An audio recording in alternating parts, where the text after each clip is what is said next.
wabarakatuh. Bertemu lagi dengan materi biologi. Kali ini kita akan belajar mengenai transportasi zat, yaitu transportasi pasif. Silahkan kalian simak ya.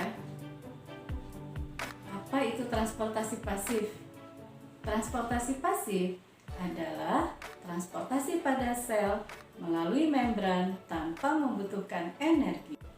Transportasi pasif terjadi karena adanya perbedaan konsentrasi zat yang ada di dalam sel dengan konsentrasi zat yang ada di luar sel. Contohnya adalah osmosis dan difusi. Sebelum kita lanjutkan, ayo kita cari tahu dulu tentang pengertian dari hipotonis, isotonis, dan hipertonis. Hipotonis adalah cairan yang memiliki konsentrasi zat terlarut yang lebih rendah. Contohnya misalnya Aquades, merupakan cairan hipotonis jika dibandingkan dengan cairan tubuh pada manusia.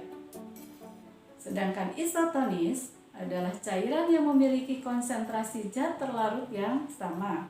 Contoh konsentrasi zat terlarut pada manusia sama dengan konsentrasi zat terlarut pada air kelapa. Hipertonis adalah cairan yang memiliki konsentrasi zat yang terlarut yang lebih tinggi. Contohnya adalah pada larutan garam 15%. Merupakan cairan yang hipertonis jika dibandingkan dengan cairan tubuh pada manusia. Difusi adalah perpindahan zat dari larutan yang berkonsentrasi tinggi ke larutan yang berkonsentrasi rendah. Bila kita perhatikan gambar, ada perpindahan zat dari zat yang memiliki konsentrasi atau kepekatan tinggi ke air yang memiliki konsentrasi lebih rendah.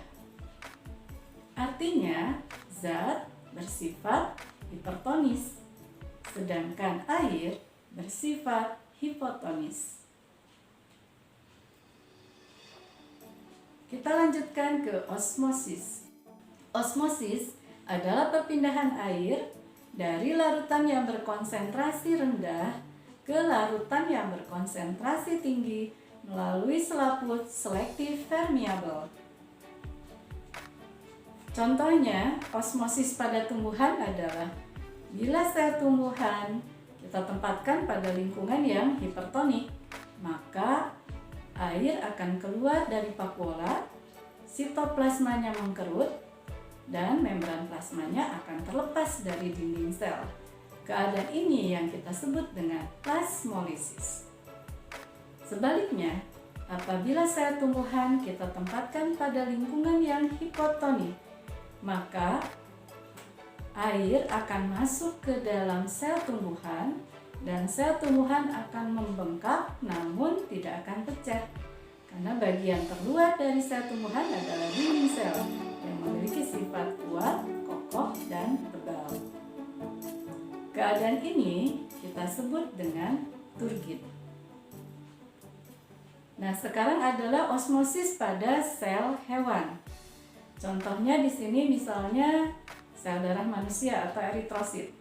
Eritrosit yang kita simpan pada lingkungan hipertonik, misalnya larutan garam 10%, mengakibatkan air dari dalam sel akan mengalir keluar sehingga selnya mengkerut. Kita sebut dengan kremasi. Nah, bila sel darah ditempatkan pada lingkungan yang hipotonik seperti Aquades, maka air akan terus-menerus masuk ke dalam sel dan selnya kemudian akan mengembang kemudian pecah. Hal ini yang kita sebut dengan lisis. Karena terjadi pada sel darah, maka kita sebut dengan hemolisis. Contoh osmosis dalam kehidupan sehari-hari. Misalnya, kita melihat tumbuhan yang layu.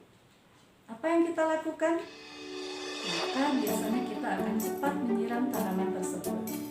Nah, sebetulnya hal ini terjadi karena air masuk ke dalam sel, dan air yang ada di luar itu bersifat hipotonis dan akan masuk ke dalam sel tumbuhan yang bersifat hipertonis. Nah, demikian penjelasan tentang transport pasif. Sampai berjumpa pada video pembelajaran berikutnya. Wassalamualaikum warahmatullahi wabarakatuh.